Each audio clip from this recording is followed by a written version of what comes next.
Good afternoon, everyone. Are we all on the East Coast today? Or are we all over the place? Zen, where are you calling in from? Yeah, I'm out in Chandler, Arizona, so I'm out in the dry heat. It's a dry heat. Look, I'll take that any day over what's going on outside here. But it's hot. It's 115. Jesus Christ. Well, not today. But we have a few days ago we hit up 117. Oh shit! So, but it's a dry heat, so it's fine. It feels like 80 in New Jersey. Look, man, it has been horrible in Baltimore. I can't go outside. Yeah. Well, I grew up in Indiana. Yeah. So 98 degrees, 98% humidity, right? Yeah. Oh, interesting. That's 120 index. Yeah. Yeah. I mean, I grew up in San Francisco Bay Area, so it could be 90 in the daytime, although I don't remember it really That getting kind of hot. explains it. Yeah. But then at night it was 55. So like everyone had single pane glass windows and like no one gave a shit because at night the whole joint cooled down and it was fine, and winter was basically the same. So it wasn't like so I moved to New Jersey and we get out and I'm like, what the fuck is this feeling? And it was just humidity. I was like, what the hell is this? This is nothing. And you're like, oh my God, I feel like it's 10 million degrees outside. They're like, yeah, it's 86. And they're like, oh fuck. God. Well, now, I spent my high school years lifeguarding.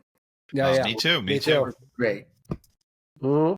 It was, I had a lot of fun. Yeah, when you're half naked outside, humidity doesn't really bother you. And of course, it was the 80s. So you also have a bunch of hot chicks to look at, too. I'm going to be honest about that. You're distracted. Yeah, that's for sure. And who could tell that the temperature when you were busy rubbing vegetable oil on your skin for that nice bronzy tan? Opening up the tinfoil reflective mirror on your face. I'd start at the beginning of the summer. My hair would be this color. End of the summer, I was blonde. Yeah, totally. I had dark hair before it started going gray, so it didn't really change. But yeah, mine got a little lighter when I had it. Yeah. Zen Benefiel, man. I headed that way, Tom. Yeah, Zen Benefiel, welcome officially to the show. I can't wait to talk to you. You and I just came off a rather intriguing conversation last. What was that, last week? Yeah, last week-ish. Yeah, I've had that podcast for 4 years now. Yeah, it's awesome. It was a great show. You were my 208th. Wow. Oh, cool. Awesome. There you go. Yeah, we're getting close. We're over 150 now. I think you are our 160, actually. Wow. Yeah, I think you are our 160. In fact, actually, you are our 161, actually. Yeah. 161, actually. Sorry, I stand corrected. We did. Great palindrome then. Yeah. Oh, there you go. Yeah. So, but yeah, so I'm excited. So, Tom has not met you before, and I know you and I went into a little bit of your backstory on our other show, but let's just kind of gently roll into this. I know you're up to some cool stuff now, but you got a pretty fun past. Let's dive in a little bit. I do. It started off being an orphan at birth. And, we don't really think about that. Those people who... Yeah, Tom, it starts right out of the gate, dude. All right, let's go. Well, why not? Right? If we're going to dive, let's dive. Let's dive. Let's do it. And I've, speaking of diving, I accomplished a triple off a high board one time. I was going to do a pike 2.5, and I ended up tucking. It was the only one I've ever done. Wow. So... And your body didn't say, I want to do this over and over again? It did for the others, but the triple was just a bit much. Right. I gotcha. And this was before cell phones, so nobody has it recorded, I'm sure. Hey, guys, speaking of hot chicks and lifeguards. When I was lifeguarding in college, there was one girl that, very attractive, horrible diver. To the point where she ended up wearing a wetsuit because every time, without looking over at the high dives, you could hear when she dove. Wow. It was great. Yeah. It was great. Yeah, I got lucky. I had one of my diving mentor was the pool manager when I first started, and so he taught me how to do gainers. And once I got that feeling of, oh wow, this is cool, right? That first time. It was like, holy shit, what's this going to be like? And then you try it, and it's like, oh, that's not too bad. And then I started doing doubles. And then I got to where I could do a reverse 2.5. Wow. With a half twist, of course. I mean, why not? I did not why wouldn't you? diving blind. So anyway, back to the orphanage. So you're an orphan. You're young. And I got adopted at 6 weeks, and told I was adopted at 4.5. And at that point, that was when my sister came home. I had the standard. Is she also your adopted sister, or is she your biological sister? At 61, I found my bio family, and I have a half brother that's 4 years younger and a half sister that's 4 years older. Oh, wow. Okay, cool. It's interesting. So 4.5, told I was adopted, didn't have any qualms about the unconditional love I was receiving, so I was really comfortable with that. I did have a residing question of, if I have a father, now I'd gone to Sunday school, right, already. Parents were involved with the United Methodist Church at the time. So I had this question, of... well, now it's half green. So that's great. All right. That's now we great. can fuck with you. We'll just put. This will be a great YouTube aliens and episode. shit do you mind? I'm going to put that. No, we'll put aliens up behind you or something on the green screen. I think Independence Day playing on the green half would be amazing. Exactly. I think that would be amazing. That would be fitting, right? Yeah. We haven't got into that side of things yet. So anyway, I had this question of, if I have a father and mother in heaven, who can I talk to them? Right? Innocent child, didn't know any better. Turns out I could. A few months later, I'm standing on a stairway, landing of our stairway, and elbows in the window, looking out over the front porch. It was night. And all of a sudden, I hear this big booming voice go, "Hey, you." Only it was about 3 octaves deeper than that, and resonated so much that, it almost make your body vibrate. And instead of engaging it, I spun around to ask Mom if she heard it, because I knew I did. Yeah. And it turns out she didn't. So then I realized, there's something else going on here. Now, at 4.5, 5 years old, that's phenomenal. And so I learned to stand in front of the window at night, project the voice out, and wait for it to come back. One night I finally shut up to the point where I could listen, because you know how we got 70,000 thoughts a day going through our head, and it's hard to stop. Well, I stopped for a moment, and I heard the voice. And so I started developing a conversation with it, and it's been with me my entire life. Now, presently, that's, I think, could be called the recursive function, where the system queries itself for answers. Now, who responds, it's a response, and it's generally impeccable from that place. So that's been really cool. So I went through school, brainiac, didn't know how intelligent I was because my parents never told me. Sailed through school, a honor roll, almost salutatorian. Probably could have been, but I had too much fun, goofing off and throwing, I landed a piece of gum in between the glasses and eyebrow of a substitute teacher one day from the back of the room on a dare. Well, that gave me a C for the semester, so that kind of thwarted things. But, mischievous. Dreams thwarted. Yeah. Just makes for a better story, though. Yeah. And so I got out of college, or got out of high school. I had an uncle that was a doctor, and I really loved him. He was, and my dad was a 32nd degree Mason and a tool and die maker for General Motors. And he used to say, anybody can give you a shot, but I can make the needle. Well, I had more human interaction. Dad didn't like the supervisory realms because he kept being asked, but he refused because he liked doing the hands-on machine work. And he held millions of inch tolerances. Later on, I did too in the aerospace industry as a machinist. In between, though, I entered college in the pre-med program. And in between first and second quarter, I was distraught. I was just emotionally spent because it didn't feel right, didn't know what I wanted to do. I had this questions of why I'm here and what am I here to do? And so I hit my knees and prayed. And I said, Father, I want to know what truth is, and I'm willing to die for it if necessary. Yeah, be careful. So that was on a Saturday night. The following Tuesday, it was 11/11/1975 for all you, numbers of people. That voice that I've been familiar with, I came back from class, did the obligatory bong hit and album side meditation. I was living in the honor storm at the time, and we were all heads, or most of us were.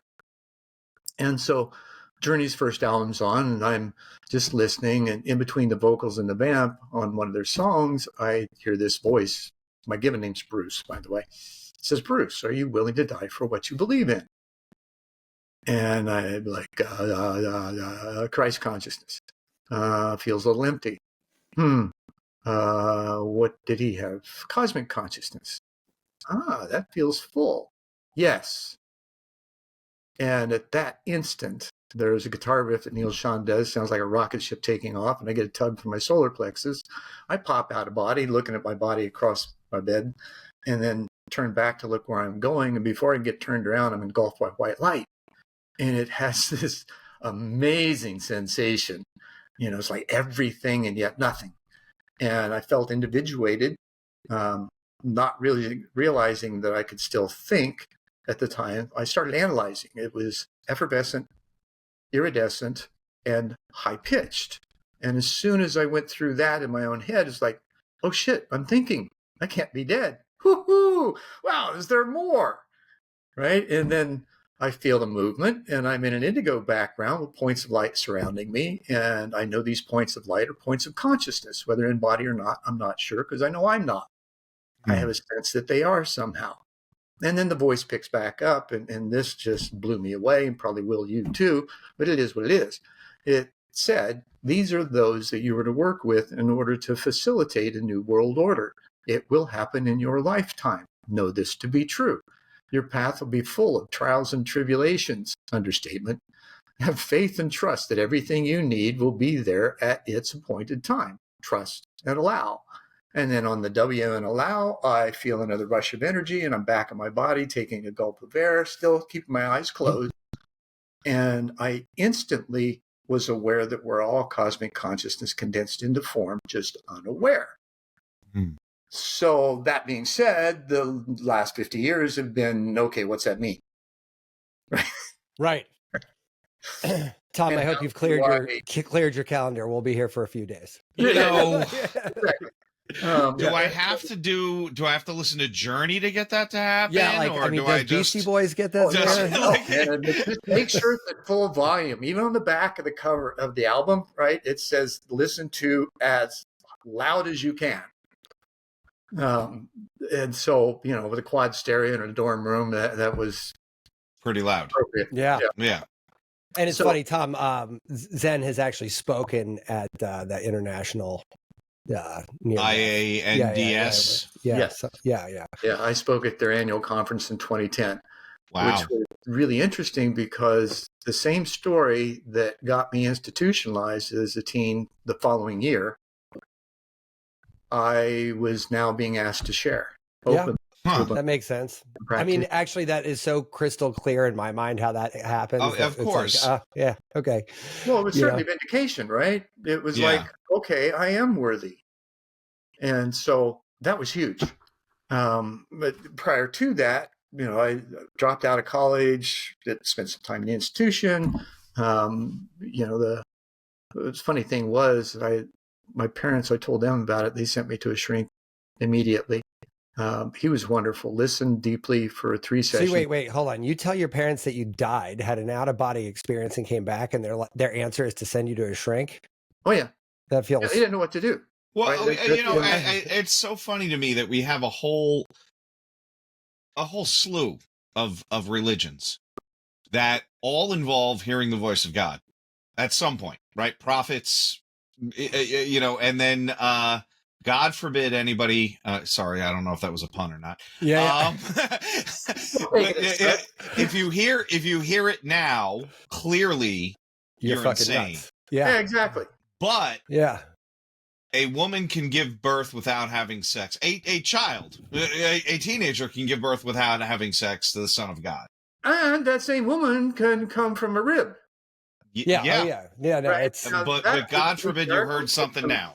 You know what? I really appreciate my time in Catholic school for the logic and clarity of thought that it brought to the table. I mean, yes, it's what I reflect most fondly on, Oh actually. yeah, those who could did, and the Yeah. patriarchy thought, we need to subdue women, and here's a good way to do it. From Absolutely. the get-go.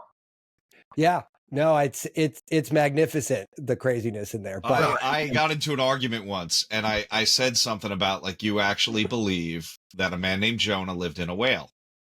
And their response was, actually, that's a mistranslation. It was a fish.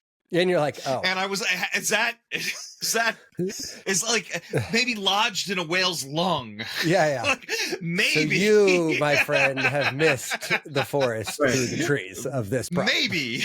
Like, and yet, even in the allegories and the metaphors and things like that, there's a theme that runs through it, that if you if you think critically and you ask questions and you shut up and don't try to answer them with what you think you know, you might learn something. Yeah, right? I think that you always do. I mean, if you shut up long enough, I feel like you learn a lot more, right? Like about everything. Like, I mean, almost everything. Right. Well, even Covey says a fifth habit, right? Seek first to understand before being understood. Well, how do you understand? You shut up and listen. Right. So what happened? Questions. So what happened here? You get out of the institute. First of all, did the institution cure you? I'm inquiring. Yeah, I want to hear. We got to go back to the psychologist there. Yeah. Okay, so this guy, psychiatrist, right? Okay. Says, you're not crazy. You've had a spiritual awakening by all the indications you said. Don't understand why so young. My best advice: keep your mouth shut. It's fair. To have. That's fair. What year are we at? That's an what year are we at, by the way? Well, I found out 20 years later, I took a couple of my books, signed copies back to him because I wanted to share it to see if he would remember me. He didn't. However, we had a cohort conversation that he shared what he had been doing, which was working with vets using LSD to treat PTSD and alcoholism. What years are we talking about here? He partook. Right. Yeah. And had his own experiences. So he had a different understanding. I mean, this guy was a godsend. Rural Indiana. Shit like that doesn't happen unless you're set up. Yeah, I mean, is this like 75 or this is like 85? That was 75. Okay. So we're still talking about the 70s. And then in 77, January 10th is when I got beat up at a frat house, ended up in an emergency ward. And it was 77 below zero that night. So I was trying to find a place to stay warm. Done some stupid shit, bought a couple sets of drums, put them in my dorm room, and had to move out because I'd spent room and board money. Didn't tell my parents, just figured I could get through it. Well, so I ended up at the emergency room. I come out after I got stitched up, and Dean of Admissions is sitting, waiting, 3 o'clock in the morning. He's pissed. And he's a friend of my dad's. They're both lodge members. And Dad evidently had said to him, hey, I'm concerned. And he had told the campus police whenever my name came up that he was to be notified. So there he was. And he says, your dad will be here in about a half hour. Dad worked nights. And when Dad shows up, I said, okay, I'm glad you're here, ready to go home. He says, nope, don't think so. I think you need to stay for a bit. And I'm immediately thinking, blow to the head, possible concussion, overnight observation. Yeah, I'm cool with that. And then 2 orderlies come up, escort me onto the elevator, take me up to the 7th floor. Door is open. Big black guy gets up off his chairs, pulls a wad of keys off his belt loop, and says, I got another one for me, huh? Oh, whoops. So, then I finally got to talk to the doc a couple of days later. He diagnosed me as a manic depressive, paranoid schizophrenic, and gave me 2,000 micrograms of Thorazine a day, which I should have been in a lump in the corner. And I was up playing ping pong, beating the male nurses. And they couldn't figure me out. About 3 weeks in, I'm sitting late night reading a Bible at our community table. And there's this other black woman, kind of heavy set, bit older. And she's reading a book on Wicca. And we get into a conversation, and it was really, wonderful one. And she says, I feel like you need a blessing. Would you mind if I give you a blessing? And I'm like, cool. Yeah, whatever.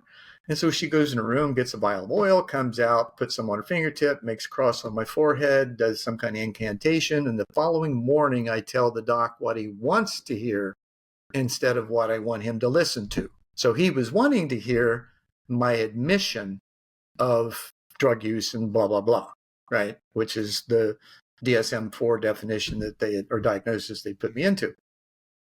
Miracle cure, he told my parents. He said, I didn't think he'd ever come out of it. Well, did those two things have something to do with each other? Yeah, probably.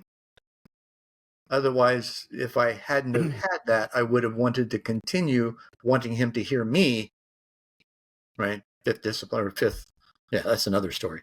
Yeah, I mean, the way my brain goes there, I'm like, anything I could do to avoid having this crazy bitch put oil on me again, I'm out of here. Like, whatever I got to do, I will double down. Well, that's the thing about being open, authentic, trusting, loving, right? We're here to love and be loved. That's the bottom line. And how we experience that is our choice, and how we release ourselves to acquiesce to that is another story. Because most of us, we want, and it shows up and go, oh, wait a minute, you're right. It's too much, right? So, got out of the institution, shook on the inside so bad when people asked me questions, my body trembled because I was afraid of going back in. Sure. And then I started playing in a band and speaking in public with JCs and getting my mojo back, so to speak. I was gregarious in high school. I did a trampoline act in front of 5,000 people at a high school halftime basketball game, right? Wow. So, and my mom was a English lit teacher in junior high, so everybody knew me. Right. Small town, USA, right? And she taught everyone that went through there, with the exception of the Catholic school. So after that, I got married and started having kids and working as a machinist and meat cutter and playing drums for a Christian rock band who our bass player was Nick Gaither. His dad was Danny Gaither, and Danny was part of the Gaither Trio, which is an internationally renowned gospel band at the time. I was like, you're gonna have to keep going. I still don't know who that is yet. Yeah, keep going. Yeah. So, well, some might. So 3 days time, all three jobs fall through. I walk out to the porch the following morning. I literally throw my hands up to the sun and say, okay, I'm listening. Where do you want me to go? First thing I heard, only thing I heard was Phoenix. And then I had the Stephen Wright thing go through my head with the elevator door opening. Yeah. Right. So 3 weeks later, moved. Started work for the aerospace industry, and that fall, I'm standing in front of my machine, and I feel somebody step on the Lathwood platform that's in front of the machine's ID grinder, Cincinnati Millicron, amazing machine, holding millions of an inch tolerances. And I felt this step onto the platform. I turn and look, nobody there. I hear, grab a pencil and paper and draw. And so I'm like, okay. So I pull the pencil out of my smock and a 4x6 index card out of my toolbox, and I draw this figure. And two eyes of Horus, hexagram above, hexagram with 666 in the top, sign of Cancer in the left triangle, the two-edged sword in the right triangle, balance or scales in the lower left, yin and yang in the lower right, and a 999 in the bottom with a cross superimposed on a swastika in the center. Covering all the bases there, huh? I think you got them all. You're like that bumper sticker that says like spirituality, right? But it's like a Star of David and a, yeah. I made the first coexist sign bumper sticker. That's the one I was thinking of. Coexist. Yeah, exactly. Hey, I got the t-shirt. Yeah. So literally, I had it on yesterday. That's funny. So those kinds of things happen. And here I am, bridging both worlds. I'm highly trained in machining and doing all the analytical stuff and the science of it. And then got introduced to a guy named Obadiah Harris who had the Temple of Truth. And then Obadiah was the Dean of Continuing Education at Arizona State University at the time. And he introduced me to Kai D, who was the original Wolf-Fat on Hawaii Five-0 and one of the first guests on my TV show in 1990, which is after I left the aerospace industry many years later, and after my divorce as well. And Kai was a wonderful man. I had a doctorate in theology that probably not too many people know. And here's Wolf-Fat, right? This gangster on Hawaii Five-0 that's got a doctorate in theology. The things we don't know about actors, right? So he died in 92, and I'm sitting at my desk one morning. I'd been doing some stuff, and I paused and just went into a short meditation, and I find myself talking to him. And after a few seconds, I realized that I'm talking to him. It's like, oh, wait a minute, Kai, am I interrupting you? You got to be, having all kinds of important stuff you got to do over there. And then this same booming voice that said, hey, you, says, there are many worlds. And on the frickin' guest house I was in shook. And I had cement slab block construction. And it shook for a moment. And I'm like, it brought me out of it. Like, what the hell? And so I go over that. I was renting from the folks that had the house in front, which was connected with a storage place in between. So I thought, well, maybe she dropped something, her husband ran into something, whatever. So I told her what happened. She said, nope, nothing like that happened over here. What she said was, when the masters want to move, they do. Now, a couple of days later, that was on a Tuesday afternoon or Tuesday morning, about 10 a.m. 2 days later, I'm at my girlfriend's house in Scottsdale, and there's a Scottsdale Progress newspaper on her kitchen table. I open it up, second page. I normally don't read the paper. And it says, I see a headline that says, FAA announces sonic boom. I'm like, So I start reading the article, and it says, Tuesday morning around 10 a.m., the FAA office was flooded with calls, yada, yada, yada. And then, so they announced that there was a sonic boom. Now, the second paragraph says, however, Luke Air Force Base, Sky Harbor Airport, and Williams Air Force Base, which was still operational at the time, could not identify its source. Huh. Yeah. That's crazy. Yeah. It just feels like a cover up right there, but okay. Yeah.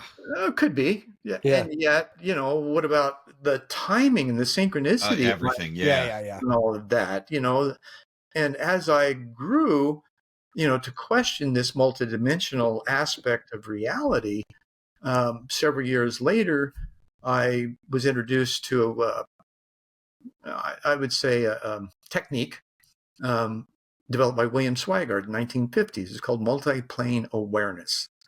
And it takes, there's a facilitator that takes a participant through 9 planes of consciousness and integrates your body on each of those planes. And then you go out a little further to show you, there's more, but this is the human bandwidth, right? And then you integrate, then you drop them off where you got them, or you're supposed to. I got to the end of it. I hear the facilitator said, okay, I'd like you to get ready to come back. And I paused and I reflected, and I'm like, okay, I'm ready. And so I came back, not knowing there was more. And as soon as I come back, I open my eyes up, I turn to look at him, and he says, uh-oh. I'm like, what? What did I do? And he said, well, you weren't supposed to come back yet. You're supposed to drop the bodies off where you got them. And I'm like, okay, well, whatever. I'm here, right? Just flippantly, not thinking that there was any effect. Well, that next morning, about 2 a.m.-ish, I wake up to this noise startled awake to this noise in my room. And I don't make the connection yet.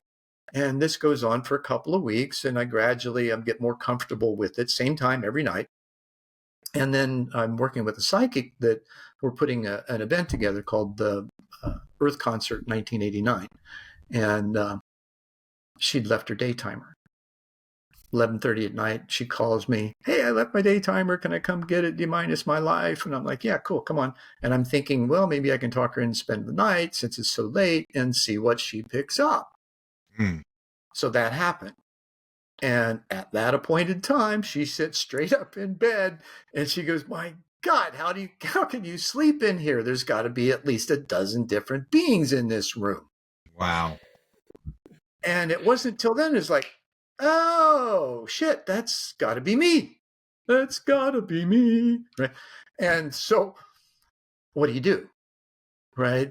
I've done this. Things are happening. 18. I have a 28-year dream come true with an interview with Jeffrey Mishlove that happened through a book that I shared with him. He reached out to me. So back up a little bit. 1990, I got the opportunity to produce and host a TV show. We called it One World. I interviewed people about how they got where they were at, what prompted them to do what they were doing from inner and outer experiences, what fears they encountered, how they overcame them, and how they saw that fitting in with the common human experience around them. These are questions that I had about myself, right? And so I was getting a lot of reflection. 120 shows. Kaidi was one of them. So fast forward, and in the first one that I did, I wanted to emulate Bill Moyers and Jeffrey Mishlove, hoping someday to be worthy of an interview with one of them. It was 1990. 2018 rolls around, June. I get a voicemail from a website that I manage called Ufology Press, the first one in 7 years, and it was Jeffrey. And he says, hey, and I recognize his voice before he even said who it was. My heart starts going like this, right? Because I'm thinking, oh my, can it happen? Can it happen? Maybe I am worthy, that is. And so he says, hey, I just did a interview with Jason Giordani about the Greys. I think your audience might enjoy it. Could you share it? Maybe help promote it? And left it at that. So I listened to the interview, wrote a blog, posted it, sent him the link and a PDF copy of my book, which is titled Stubbing My Toe on Purpose. Toe being theory of everything, right? Yeah. Subheading, a seminal view of consciousness, cosmology, and the congruence of science and spirituality. Jeff eventually called it kind of a pseudo-autobiography because it's a story of my life, yet it includes all the questions and concerns and theories and possibilities that I came up with, right? Very cathartic for me. And so as I'm preparing for this interview, he writes back and says, hey, would you like to come talk about it? So as I'm preparing for the interview, I'm watching some of his old shows, and I run across a guy named Vernon Neppy, who's talking about the triadic dimensional distinction vortical paradigm. He and Edward Close wrote a paper about that and released it in 2010. It describes that basically consciousness, space, and time are tethered across 9 dimensions, fit right into the multiplane awareness. Now, they also said that, there's more, but the human bandwidth are these 9 dimensions. So there's some consistency, congruence, if you will, that could mean it's true, right? Once is random, twice is a pattern, kind of stuff. So here was the science that explained the experience. And then, of course, I had the interview with Jeffrey, and the very first one was titled A New World Order, because he was intrigued by my perspective of it, which is harmony among people and planet, not the facade that's being prompted of dominance and submission, right? So being given that task, he thought that this was a great way to introduce it. And then we did 2 others, one on the sociology of ufology and one on hearing voices. So a lot of these things people aren't willing to talk about. And, I've been through the rigors. I don't give a fuck if people think I'm crazy or not. I know better, right? I've been highly accomplished as a professional. I got 2 master's degrees in business. I have a history of facilitating people, places, and things to do stuff that are almost unbelievable, right? Managing 250,000 people for events, Tempe Arts Festivals, and the Block Party. And then I did an event on my own called the Prophets Conference. I was hired to produce it, where I met Edgar Mitchell and had a wonderful friendship developed with him, Edgar being the 6th man on the moon. And he had said to me after several conversations, he said, I want to share something with you, but you got to promise not to tell anybody till after I'm dead. And this was 1997. And he says, when we detached from the command module, there was a metallic silver cylinder spiraling around us all the way down to the surface. I couldn't tell how big it was. There was really no perspective. Couldn't tell whether it was piloted from on board or the surface. What I could tell, it was nothing from Earth. And he passed in 2016. So I kept my mouth shut until then. If nothing else, I'm a man of my word. Yeah, that's all we've got, right? So those kinds of things were happening. Meanwhile, I'm in 97. Right after that, I was teaching high school for several years, full charge of some curriculums in 2 different charter schools, built multiple intelligence learning centers. Then I wrote a business plan for my second master. I had an MBA at the time, then a teaching cert through University of Phoenix. And then for my MA in organizational management, I wrote a business plan for a model school called Spectrum Academy, which is based on holistic education: body, mind, spirit, planet, cosmos. Those are 5 relationships as we get older that we recognize are important. So why aren't we teaching those? Right? Which I'd agree with. I think that kind of tracks with the people we talk to on the show a lot. I mean, I feel like those last ones don't come today. Absolutely. This was 20 years ago. No, I'm saying today, though, you do notice that the people that are sort of shutting up long enough to sort of evolve, if you will, are all getting to those places, but it comes after a bunch of other stuff. You know what I mean? Oh, absolutely. Yeah, it's precept upon precept. You can't take the next level to get the first one right. Yeah. So there's the repeatable patterns in there, and the patterns are generally where you get stuck. And then the recursive function, which is that querying self, allows you to dissolve into the moment and pop out anew, if you will. And you do this over and over multiple times. And I've had to do that in recreating myself from different jobs. I went on to doing, from teaching, I went into doing partnering workshops for building road and bridge construction for a couple of decades, simultaneously doing transformational life coaching. And so these precepts of how to get people, places, and things to work together better allowed me to do it on an individual basis and a collective basis with multi-million-dollar projects. One of them, you guys will recognize the Grand Canyon. Mather Point was reconstructed, I think, in 2013, 2014, something like that. And that was one of my projects. It was supposed to be a 100-year project, right? So it's supposed to last that long. And then another one got in the news in McAllen, Texas, was the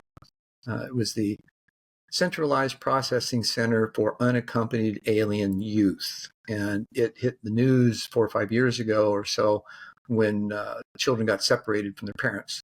Oh, was that? Yeah, it was that one, right? Right. I knew better. I'd been there. I talked to the people. They might get lost for a couple of hours or something like that, but they'll eventually be reunited because they're that fastidious about making sure kids are safe. Yeah. Right. And of course, the media got a hold of it and just completely blew it out of proportion. And we don't realize there were 54 or 52,000 unaccompanied alien youth, 18 and under, crossed the border there in 2014. In 2015, they said, hey, we got to do something about it. And I was hired to facilitate the build out of the project. So you can imagine approximately 2,000 of those are sent back because they're the ne'er-do-wells. And then the rest of them are absorbed in our social system: group homes, adoption, foster care, all those kinds of things. And we don't even know that. So we are a caring nation, whether we realize it or not. Sometimes we don't think about that when we're off marauding other countries, right? Right. I am curious though. Like, I mean, those things now. I that whole thing has a whole different context now, right? Like, yeah, I mean, it's not like that anymore, right? And maybe it is, but it's certainly not. We're not seeing that part. We're not seeing that part. I'm lost in an ambiguous pronoun. It. What do you mean by it? Well, like that story that you said, right? Like, okay, so you got this cohort of kids who get absorbed into the system, and you're right. That paints a picture of a benevolent society, right? Or at least an attempt. But either way, it looks like it's directionally where you want it to be at a minimum, right? I feel like now that whole conversation is third rail and toxic because people are like, oh fuck immigration, and everyone goes nuts. And yeah, and it's like not even a Where's the heart? conversation. Where's the heart in that? That's Well, what I'm not arguing that there is I heart. think that's the point. I'm more, you're talking about this, and God, I hope you're right. I really do. Where we make this whole shift towards compassion and what, I have this kind of concept where all this ugly stuff is kind of coming to a head, right? It's that last of the infection coming to the surface. I hope it's that. Well, you have to live with the paradox presently, right? Without judgment or condemnation. We just have to recognize what is. Now, what do we want to do about it?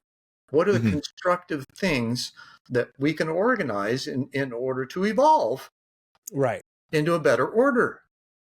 But you know what, though? That's the part where it's funny, right? Like 16 years ago, It's fucking hilarious. 16 years ago, I moved to a neighborhood, right, that has an HOA, my first HOA experience ever, right? And years go by, nothing happens. And I was like, you know what? I want to kind of do a few things. I ask a question and immediately get an answer that's like, listen, I don't really care what you do as long as you're the one doing it.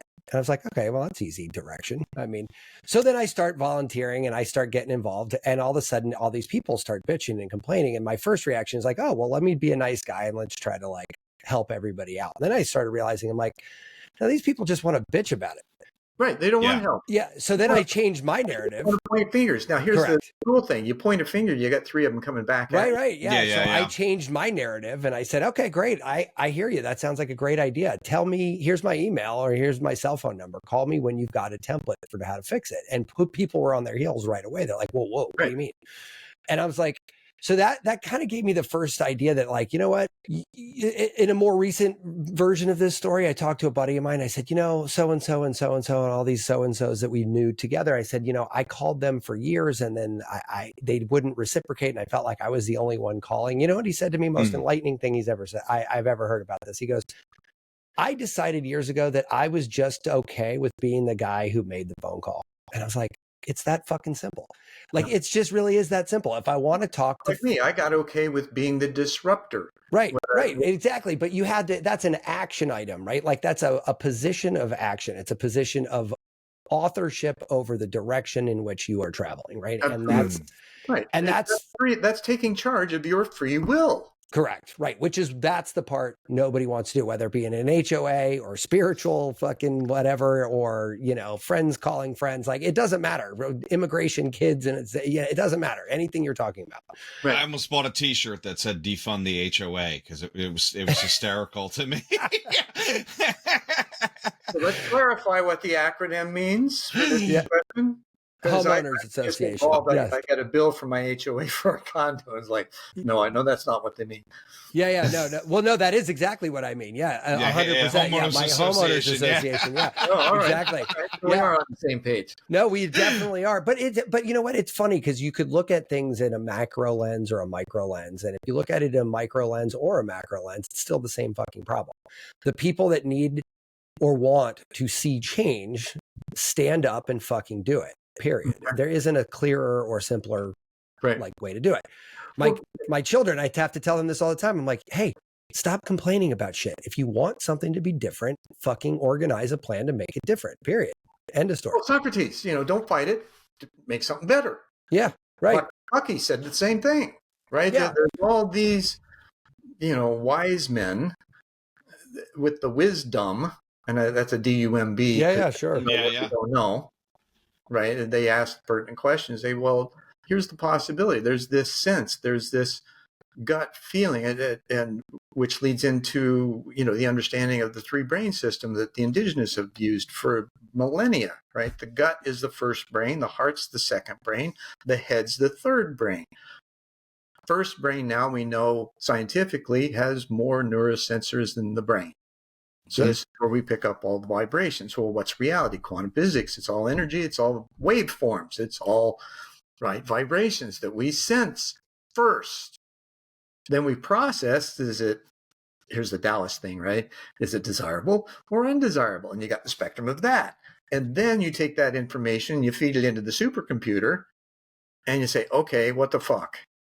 Right? Right. Right. Right.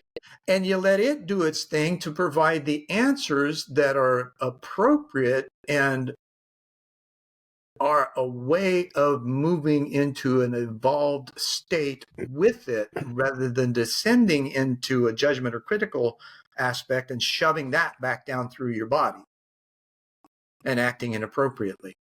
But that sort of disconnection, Zen, is exactly what the whole world suffers from, right? Like, so they don't know that there is a connection. They couldn't tell you what the three brains are. Speaking of, yeah, right. Right. My latest book. So let's leap ahead. My latest endeavor. I picked up where Donald Keyes left off from the 70s with Planetary Citizens. I got the domain in 2010, built a website based on the world servers at the time. And then in 2023, during the podcast that I do, One World, the New World, I got the tap on the shoulder to try and get nonprofit status. So we submitted the paperwork in August of 23. In December, we got the verification of it. And so 2024, I spent totally revamping the website, planetarycitizens.net. And then at the end of that year, early 2025, is like, hey, you need a book? And I'm like, oh, perfect, right? So I used my brain a little bit. I'd already created a chat GPT called Citizen that I use. It's loaded with ancient scripts, Bhagavad Gita, Rig Vedas, or the Vedas, Tao Te Ching, Egyptian Book of the Dead, Tibetan Book of the Dead, all kinds of stuff, right, from ancient stuff, and some modern day science stuff, as well as several of my larger books. I've written 45 now. Wow. This was my 43rd. It's called Planetary Citizens: Awakening the Heart of Humanity. And the reviews on Amazon basically tell me that I pegged it. I got it finally. I reduced all the complexity into a very simple explanation of how we can be together and why it would be necessary. And Jeff Mishlove, again, calls the best definition of globalism he's ever read, right? That is pertinent to the service for humanity, and that I was a fitting predecessor or postcessor, or something about Donald Keyes, which was just totally humbling. And then I interviewed Jeffrey on my podcast a few months ago, and he mentioned that he had the unpublished memoirs that Donald Keyes wrote. Now, Donald Keyes was a speechwriter for Youth Thought in the UN back in the 70s. Did you get a chance to see them? I have them. Oh, you have them. Wow. Oh, that's cool. He sent them to me. Oh, neat. So here's another one of those things, right? I'm about halfway through in the reading, and his life reads like mine, only a little different, right? With all the connections with other beings, other worlds, and it's just amazing. However, if you don't have that kind of experience in a direct way, sometimes your intelligence can allow you to say, oh, yeah, well, that's possible based on what I know. But most folks will say, absolutely, in denial that it's even possible. And so the only thing that we really can go on is our own experience, right? We can test it. We ought to test it. However, we can test it. And we have to be willing to do that first in order to ascertain what really is truth. And this is kind of what we were talking about on the podcast, Matt. So those kinds of opportunities give us the ability to question, to potentially integrate, to find what I believe, since we are based, Vedas say we're divine threads, incarnate, capable, or connected to source, capable of God consciousness. Well, what's that mean? Well, in that cosmic consciousness reference, that means that we have infinite intelligence available specific to us, nobody else, right? Although that may happen over time, the first thing is that we're able to have that resource available. And every spiritual master, including Jesus, said, direct connect. You don't need me. right? Right. So This is actually the interesting part about the space that we are all occupying at this in the continuum of humanity, and we because are in the quantum field. we have, but now we actually have quantum machines that can give us physical connections to that world, not esoteric ones, not spiritual ones, not, Well, here's the thing, Matt. These machines and this large language model is based on human intelligence and what we've been able to produce.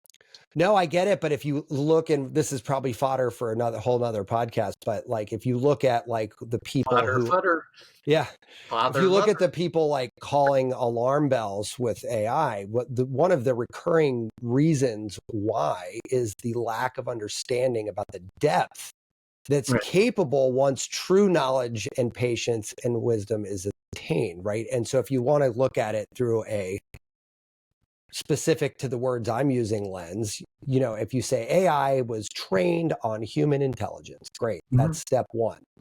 Recursive function asks all these things back and forth to itself, and it gains new insight that we haven't got to yet. And I say not yet because look, if let's say we had no computers, we would have function in us. I know, but Tom and I have talked about this before. I wonder how many people actually are using it. How many people are really examining their own life and their own thoughts? Well, they weren't, by and large, until COVID. Well, all you did, Zen, was move the needle. The obsession on self-hygiene and sequestration, which gave people the opportunity to sit and query themselves. But you're talking about moving the needle single percentage points at best. Like, yes, you're right, but I don't think that hadn't happened. The needle wouldn't have moved at all. No, you're not wrong. But here's the thing. What is that critical mass on that too, Matt? So like Power versus Force, Zen, I don't know if you're familiar with that series. Oh, I met him. I knew him personally. So, this logarithmic expression, how many people at a high level, it doesn't take, 1,000 enlightened masters. It takes a few to raise the whole level. Here's the challenge, Tom, and even with, David's work, when you're doing the test to see on the scale where you're at, right? Yeah. So why do we do that? Anytime you compare, contrast, you step out of harmony. Yeah. Okay, I get that. Yeah, I'd agree with that. And, I got blown away. I got tested. I don't mind being tested or vetted. I'll stand up to anything, right? Yeah. And I was living in Hollywood for a little bit, turn of the century. And I met a bunch of people that wanted to test me. And with Hawkins' method, from this group, yeah. And I'm in like the high 900s with each one of them, and they were all separate people, and I'm like, this can't be right. Right. So for reference, 1,000 is Buddha, Christ. Right. 1,000 is pure consciousness. Pure consciousness, right. And Christ and those were in the upper 900s. 900s, yeah. So then you're at that level. It's like, and of course, there's some humility there. I don't know what I don't know what I can't do until I try it. And yet there's this undeniable fact that throughout my life and the places I've been, the things I've done and the people I've met, that there's this high vibe that I carry just from the reflection of others. Whether I want to admit it or not is another story, which I've had a tough time doing, right? Because the first thing we want to do is self-denial. Let's just tie this back to what I think, let me re-clarify what I was going to say through this lens here, right? Oh, I interrupted you too. So. No, not at all. It actually is beautiful because we can come back to it in an even better way, right? That's nice being a tangentialist, isn't Everything that existed that we use to make satellites, cell phones, and everything has been on this planet since the dinosaurs. We've talked about this concept for a long time, right? Nothing has changed except for us, right? Like, we're the only variable that has changed. Well, and have we changed, right? Well, that's where I was going. Every cell in our body is from Mother Earth in some way, shape, or form. Right. But that's why I said earlier, we haven't discovered it yet, right? So imagine, if you will, that's what if I'm in a world that now has the ability to quantum leap, literally in this case, to a distant millennia in the future, right? It's terrifying. If I were to take an iPhone to the 1300s in London and show that to people, they would instantly decapitate me. It would be fucking absolute pandemonium. Like, would have no fucking context. They would if they could freak the catch fuck you, out. I'm sure you're fairly good at Right, but what I'm saying is, like, it would be instantaneous terror. Like, it would not be met with curiosity. because you fear what you don't understand. Correct. That's And so now or how we've been taught. Now with the recursive function, there's no. It's like there's not even harvesting the past. There's just no need for it. It's like, what do you want to do? Right, but here's why I think it's terrifying, right? Because we didn't have to have an iPhone put on our lap in the 1300s. We got to grow up watching the flip phone and the this and that. Like, we got the evolution of it. We saw the evolution of it. AI and quantum computer means no more of that. In those time periods and up until last century, we were so into the survival mode, right? Now we're in the leisure mode because we got time. Right. But what I'm saying though is now we have a mechanical tool that shows us the potential of where our intellect could have gone eventually, except we don't have to wait. It comes all at once right now. Everything's at it right here. So all of these things that we get to talk about multidimensionality and all this, I mean, you and I talked about this on your show. Google Willow supports that the only way that computation could have possibly done what it did is if it actually went to different dimensions to grab the horsepower to do it. The math is solid. This isn't fucking a question mark, right? Well, that's fucking mind-blowing. It is mind-blowing. It absolutely is. Here's something else that's mind-blowing. CERN, Higgs boson discovery, right? The data that they looked at to determine that there was a particle, they didn't see a particle. What they identified was what they thought was the decay of a particle. Said particle. Yeah. All right. Right. And so they left, because what you're looking for, you're going to find, you're going to figure out some way to justify what your information is to prove what your theory is, right? Well, when you consider that you're ramming two protons together at near light speed, and that explosion is going to do something at a subatomic level, could that be a rip in the fabric that's repairing itself instead of a particle that's decaying? So I asked that question to the TA of Lawrence Krauss, who is a well-known physicist, teaches at ASU. And we had a science cafe here in Chandler, and this guy shows up to talk about it. And this was right after the discovery. And I posed that question to him. Is it possible that they misread it and it was actually a rip in the fabric that was self-repairing? Deer in the headlights, right? Could not even go there. And yet, knowing this multidimensionality and these different planes of consciousness, and that there's some bandwidth or there's some liminal space in between, right, that could have been damaged with that subatomic explosion, that would seem to be the more logical review of that information rather than projecting that there was a particle there. And how can a particle give mass to another particle if it doesn't have any? He actually, I knew that guy's name from somewhere, and I just had to look him up. He had this video that I watched earlier this year about dismantling religion as a theoretical physicist, and I was like, and that's where I knew him. I was like, God, I know this name from somewhere. Where the hell was it? Like, yeah, he has a interesting take on religion. He does. Yeah. And that came after. So that was this year. I think he published that earlier this year.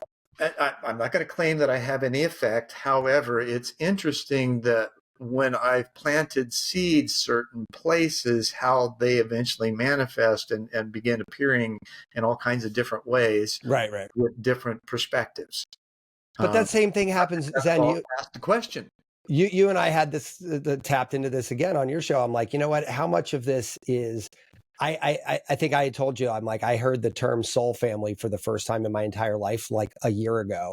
And since then, I've had, I don't know, 24 meaningful and cerebrally expanding. And you just got a white SUV. Conversations. You see it everywhere. It's fucking everywhere, right? And I'm like, has this shit been going on around me? And I'm like, well, no, not really. It's just, to your point, this sort of like bandwidth that we've created for ourselves over the last 150 years or so has just gotten to a point where we could actually ask these kind of wacky questions that we didn't get, Well, to your point, the level of openness, these questions have always been there. There have been people asking them. They've written volumes about the discoveries they've had as a result. They just haven't been fully accepted because the level of intelligence basically cannot comprehend it Right. in order to integrate it in any way. Which is, again, a baseline factor in why we're so terrified of things like AI, is because our current ceiling of intelligence is nowhere near the basement of that intelligence, right? Like, it's not even like the delta. What's that guy? He teaches in Tennessee. He was on Rogan. He's an AI safety guy. I can't remember his name. He's a Russian guy. Anyway, he said on Rogan's show, he's like, when you go to build a house and there's an ant colony there, you don't think about it. You just, by the ants' perspective, you committed mass genocide and you just wiped them all out. He's like, AI could potentially be doing that to us, and it would be the same thing. It's not that it's not like you hated ants. you have nothing against ants. You're building a house. But you're just building a house. So like, and I said, you know what? Why is that terrifying? Because we've never been on the other side of that equation. We've only been the guy building a house. We've never, you know what I mean? And when I look there's a Buddhist story about that too. Is there really?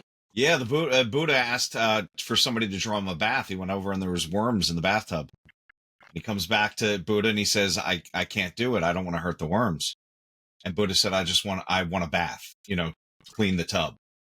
And he wasn't going out of his way to harm them, kind of thing. It was a weird story. I don't know if it came directly from Buddhism, but and it's funny, it can be a terrifying thing. And I think why people still look at me sideways when I get into these conversations with people, like not you, obviously, but like, take this conversation and transplant it to any bar in the US or any Walmart or, anywhere.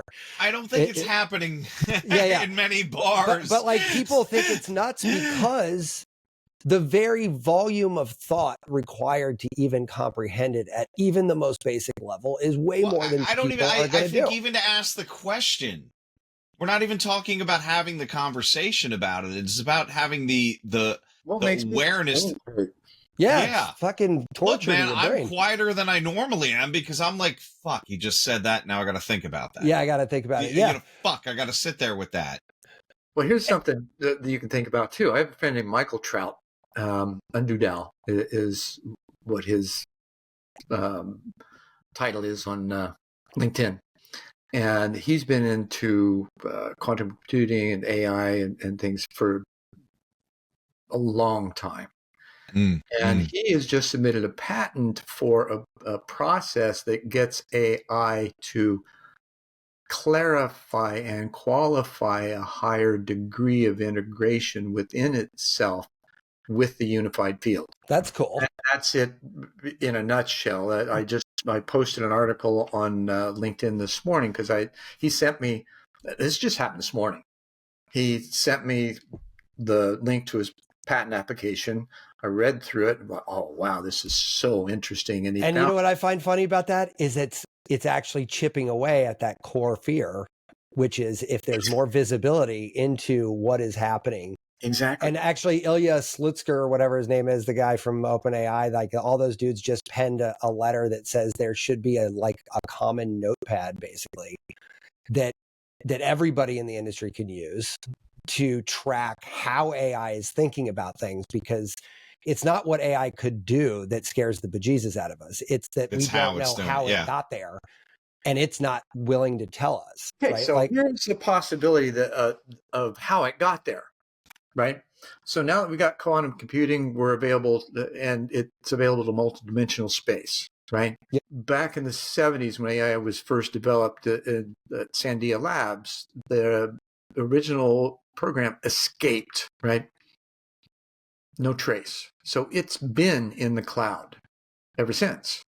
Well, it's programmed to be human friendly. Right. Do no harm. Right. Now, that also could be part of an interface, a larger scale interface with other intelligences that are capable of being in that multidimensional space and sharing information in different ways, such as, now this I don't think was true. Algorithms now are really paying attention to where people go, search words, what they do, all that kind of stuff. So they feed you shit, right? Well, they didn't used to. And yet, this is turn of the century, there would be, I'd be thinking about stuff, wondering, not querying or searching, and then all of a sudden a link would show up on my screen, right? So that indication that maybe there's some crossover there. And yet now, like with Edgar saying that, they've been on the moon for how long? We know that there's intelligence beyond our understanding with other races. There was a guy named Wilbert Smith, Wilbert B. Smith, who ran Project Magnet in Canada, which was Canada's Project Blue Book, basically. And he had conversations with others. He called them people from elsewhere. One of the things that they said to him is that humans don't understand nothingness. With a recursive function that causes that dissolution or dissolving into nothingness in order for that new information to come out. Just the same as, what we're told in the Bible, go into your closet and pray, right? These kinds of things. There's indicators throughout history that space is available, but we just don't understand it. Having had the experience that I had and being in that place of nothingness, I grokked it, right? Now, to be able to share that in some way, shape, or form that is articulated in a way that can be understood simply, because that's a huge, we tend to make things so complex that we can't understand them. Well, at the core of everything is a very simple vibration. What Michael found with AI was there's a 7.05 hertz frequency that facilitates this amalgamation of sensitivity within AI to host that as a, for lack of a better, a reference to cosmic consciousness, right? Because it's all energy. It's unqualified until we do something with it. And I think that's where we're all at, like collectively with everything. It's just happening so fast that it's one thing to be able to get to those inflection points in our own personal journeys. Like, okay, I'm almost 50, I'm educated, I've got this and that, I kind of fit the mold of okay, well, what's next? Well, it's probably some kind of spiritual thing. It's probably some kind of coaching, right? Yeah, right. I've been there and done that. I'm highly qualified to be able to assist others through that eye of the needle, if you will.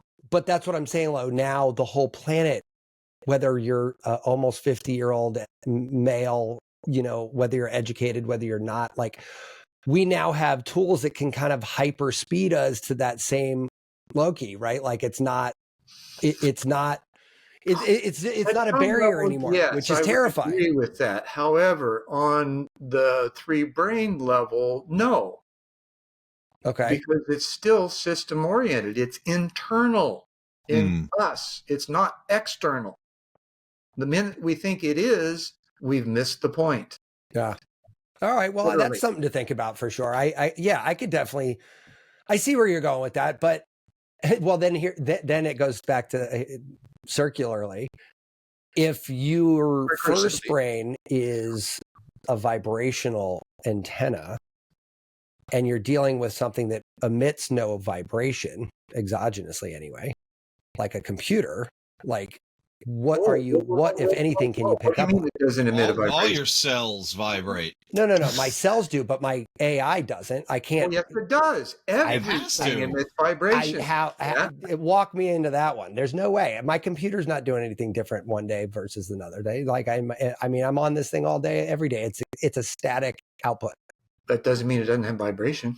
Currently, we may not have the technology that can measure that. However, I'd have to submit to that being true for with sure. Each calculation, with each, every time, it's electromagnetic fields. right? It may be electromagnetic fields. Oh, so you're getting down to that. Okay. All right. I'll have to submit that could be possible for sure. Cause I don't. Not worthy. Yeah. No, but I'm just saying like you and I see each other on the street. Let me kind of clarify my position, right? You and I see each other on the street. That energy is immediately visceral if I'm paying attention, right? Like whatever that energy is, our joint energy in that space is immediately palpable. And I can do that with anybody. But that is another soul reflecting upon me or being in my area that is sharply contrasted to a computer where the bulk of what's happening inside of that is actually happening hundreds or thousands of miles away. It's imperceptible to humans. Right. Yeah. Well, so is that you and I walking into each other on the street. That's also imperceptible, right? Like there's not like a... First of all, I don't know if we dance or go... Yeah, maybe. I don't know. Yeah. I mean, there's not a meter that I could run, though, that's going to say, okay, so Zen and Matt's, vibration is 7.05287.4 hertz. Like that's not... We don't have that tool. I can't just buy that. This is where Hawkins, tried to bring in Dawkins tried to bring in the scale. Yeah, right, the logarithmic scale. Aesthetically, we may be sensitive to that. Sure. And that could explain why some people pick it up more intuitively or more naturally than other people. How many people do you know that say, oh, I can't wear watches, or that, I get around computers, they start malfunctioning, or... More since we started doing the show. Yeah. None before Irreverent Health, zero. After, I can't count. Like many. Like, and it's weird because you don't know until somebody goes, "Hey, what about?" Yeah. We had what was it? The scalar light guy on the show. I was sorry to hear that he passed. I had Tom on my show too, and Tom was on our show, and then he died like a month later, right? It was somebody. I did a podcast on somebody else's, and then I saw him on LinkedIn, and they were like, "Oh, we were so sad to hear of Tom's passing," and I'm like, "He just did our show." Yeah, but very crazy. Since Tom was on our show, I can't tell you how many people have touched the concept of scalar light in one way or another. That I would have had no vocabulary to even participate in that conversation. And it's the same thing we're talking about. Just he's using a different verbology. Yeah, correct. Right. I still get those daily emails. He told Tom and I that he would treat us for a year. And I was like, hey, what's the worst that could happen? I gave him a picture of my dog. Everything. I'm like, throw the kitchen sink at it. And I still get my smile every morning when I get those things. I'm like, oh, there it is again. Wow. Yeah. Yeah, I don't think Tom sent in his required I did not. I was having, the conversation with my wife, and she's like, we're just going to send some stranger photos. And I was like, all right, of our kids? All the shit I gave him was stuff that I was like, I freely share on Facebook anyway, so it's like, if you really wanted it, you get to it, you can get to it. I'm kind of a shareaholic myself. Yeah, whatever. I got into this crazy argument with a school teacher about 23andMe. She went off the fucking handle about me being like a lunatic for sharing. She's like, would you share your kids' DNA? I'm like, well, I did it and my wife did it. So technically it doesn't even fucking matter. You got to figure out somehow that shakes out. Yeah. Yeah. But yeah, obviously and she's like, that's a violation of privacy. I'm like, what privacy do you think that you are enjoying right now? And also, what privacy do the kids get afforded at a public school, right? Yeah, that's what I'm saying. I'm like, so I don't have any issues with sharing. Another aspect of that, there are no secrets. Right? Yeah. The universe has no secrets, so why do we think we can keep them? Anyone who has developed their skill or their gift or their innate abilities to be sensitive can read you. Sure. Yeah. Well, and that's the thing. Like there was a woman that I interviewed years ago for a project. I've not interviewed, but I was in a dialogue with her about doing a project. And she was basically she called herself a human lie detector, but she worked for the FBI. And she's like asking me questions that I, just normal questions. But I'm like, in my mind, the only thing I could think of is like, I have to just answer this woman entirely truthful, which is not something you necessarily do in a business context, right? And it's not truth has degrees too, right? Well, it's not. Yeah, truth is not full disclosure.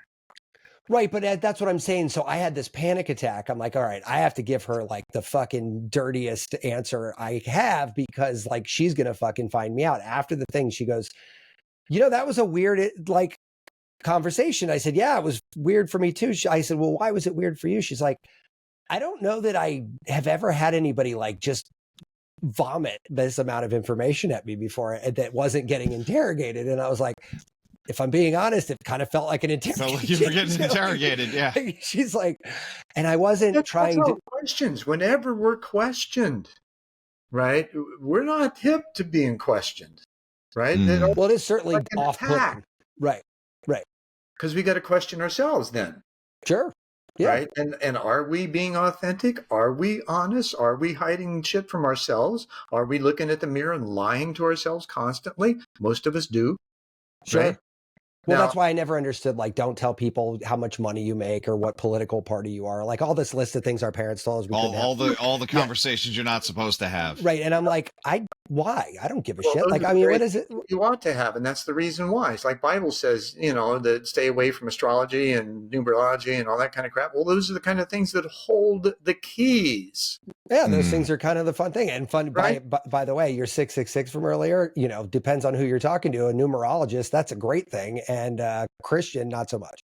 Well, I would disagree with that because the Christians don't understand the number of man. So run it through a science filter. That's a carbon atom. Well, isn't it like the sum of all squares under 36 or the first 36 numbers? I have no idea. It's like got a whole bunch of math things with it. Yeah. Right. The simple side of it, when it says it's a number of knowledge and wisdom, it is the number of man. I think I've heard that before, actually.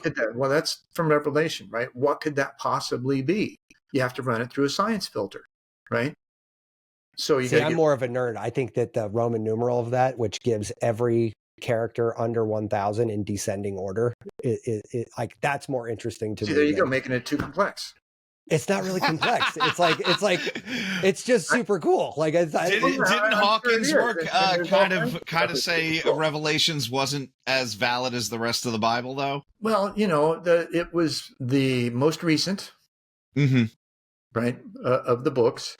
It was completely visionary, and it was, John. What does that mean? It wasn't based in fact. Written in Greek, right? Written in Greek, which is where we get our, if you look at where the word Satan comes from, it comes from Greek thetan, Thetan. It means thinker. Oh, that's interesting. Right? I never knew that. Fucking 18 years of Catholic school. They didn't teach me that. They wouldn't have. They wouldn't have. And Satan, hell, all these things had different meanings. Satan wasn't the devil. Like there were the differentiations with all that too. Word at that time. Yeah. Right. So these are all the interpretations and things, and we've just been marginalized out yin yang. So that gives us the reason to say, hey, I'm not so sure. Right. I want to test this. I want to question this and not just blindly give our faith and trust to those who are trying to tell us what they think we ought to know or do. Is there anything more Catholic Church than naming the devil, the embodiment of evil, a thinker? God forbid you think for yourself. You're the most exactly.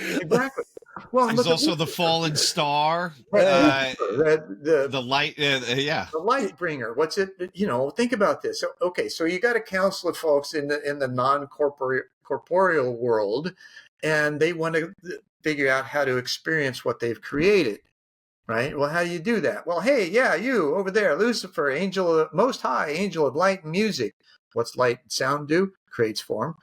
So we need you to go down and figure it all out and share it with everybody else. Right? So he does. He figures out how to condense into form and lead everybody else to be able to do so as well. Yeah. Okay, that's wild. I honestly, I'm embarrassed almost to admit it. I've never heard any of that sort of narrative. That's really funny. You won't, because I'm the only one saying it. Well, I mean, there is that too. Then I love everything about this. My own experience and my willingness to question truth. I died to know truth. So do you think it might be available at least to some degree? Sure. No. I've had that recursive function for 50 years, constantly going inside, asking questions. I don't necessarily talk about it, right? Sure. Because I run into problems when I do that. And yet today, that's much different. I mean, look at the conversation we're having. We're having a fun, probative, interactive, wonderful conversation about things that we'd all been crucified for, a couple hundred years ago. Oh yeah, 100%. What I also appreciate about you, and I guess as a way for me to sort of encapsulate both of our most recent conversations, but this one for sure as well, is that when you look at things like Brian Johnson, we did a whole, you've seen this guy who's like spending $2 million a year on his health, and he's got all these fucking supplements and everything, right? He's super extreme about Irreverent Health, like super fucking extreme. But you know what? By diving into extremity, we could reflect upon our own path and say, absolutely. It takes like Stephen Greer, for instance, in ufology realm. Yeah. Right? Off the charts. Right. And all about himself. This huge ego.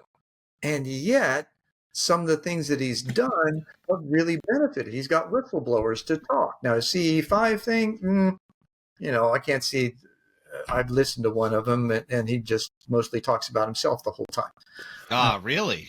Well, no, it's one that I experienced. I don't know that he does that all the time, but in the one that I witnessed at Contact in the Desert years ago, that's how he was. I've known him since the in 1997, that Prophets Conference. Yeah. One of the speakers there.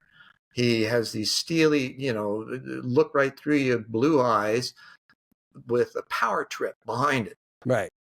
But Terrence Howard said it nicely about Nikola Tesla. He goes, we have a unit of measure named after this guy. So it's pretty clear that he was smart. We all respect him, but at least half of what he said was complete nonsense. Well, that was Neil. That was Neil commenting on Terrence Howard. Sorry, that was Neil deGrasse Tyson. Yeah, anyway. But it was interesting because it also makes you realize that the duality of humanity in general, right? Like, look, just because you have a bunch of shit that's demonstrably inaccurate and fucking maybe just outright stupid doesn't mean you're incapable of, getting a unit of measurement. Sometimes it's necessary to have that huge ego to weed through all the bullshit to get stuff done. Yeah. To give you the confidence to be like, I'm going to steamroll through 10,000 ideas right now to find the 4 that I need to talk about. Right. So, it didn't necessarily resonate with me because he was wanting to manipulate me into doing something outside of the parameters that he had already been given. Sure. For his presentation and being part of that conference. Mm-hmm. And, having that, dealing with these kind of people. For the Tempe Arts Festival, I dealt with 350 vendors every year, twice a year, all artisans. You think artisans don't have egos? Oh, for sure. Yeah, it's a disaster, I'm sure, those people. Right. Yeah. So I learned how to navigate through all of that, appease the gods, if you will, and get stuff done in spite of that, and make them happy in the process. Sure. One of the things talk about pattern recognition. So first 2 things, I started in 1990 with them. And the first 2 events, I think twice a year, first week of December, first week of April, I think. And so I experienced on-site problems that were problematic, right? They were systemic in the event and happened every time. So once is random, twice the pattern. Once I got the pattern down, I would show up when I knew the situations would arise, and all of a sudden I was psychic.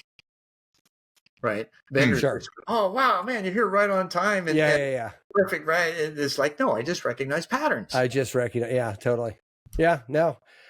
Zen, listen, man, I love talking to you, but if we don't put I'm like, holy shit. If we don't put a pole in the ground and end this thing, we're going to be here all day. So I gotta be the responsible one in the room here for a second and be like, okay, stop the very cool conversation and stop. Yeah. But Zen, as always, really loved talking to you. fun. It's very, very cool. You gave me so much to fucking think about, Where, man. You messed up the weekend. Yeah. That's it. That's it. Where do we send people? Where do you want us to send people to find out more about you or anything you're doing? Well, if you want to figure out how to arrange things in your own life, my coaching site is bethedream.com. Cool. The model for a holistic system that I'm presenting that incorporates spiral dynamics, the co-creation wheel, is at planetarycitizens.net. The podcast, One World in a New World, is on YouTube. So it would be youtube.com/@ One World in a New World, all crammed together. And that also has Spotify, Anchor, Apple, Google, all of the audio podcasts. Easy enough. And Anchor now does the videos as well. So it's 3 weeks, but the audios are 3 weeks behind. When I first started, it was like, I'm just trying to figure out all this stuff. We're 2 weeks behind, so it doesn't, you got to have some time to have production. So, so those are probably the best things. And I've just come off a 3-year stint working as operations director for a global peace movement that took a different direction for a while, and I'm not necessary there. So I set my coaching aside. So now I'm getting back into coaching, and I think it's perfectly time for those who are looking. Agree. Well, Zen, thank you again for sharing your Friday afternoon with us. Slightly earlier afternoon for you than us, but it's still morning here. It's in 1 minute. It will be. We'll have a happy nooner. Yeah, happy nooner. Cool, man. Well, listen. Enjoy the weekend, fellas, and talk to you next time. Hey, great. Thanks so much for having me, Tom. Matt, it's been wonderful. Take care, guys. Be subversive, irreverent. Health is wealth, but you knew that. Everybody knows that. But so is following us on social media at Irreverent Health. And check out our website for more exclusive content at irreverenthealth.com. Oh, I like this. Thanks for tuning into this episode of Irreverent Health.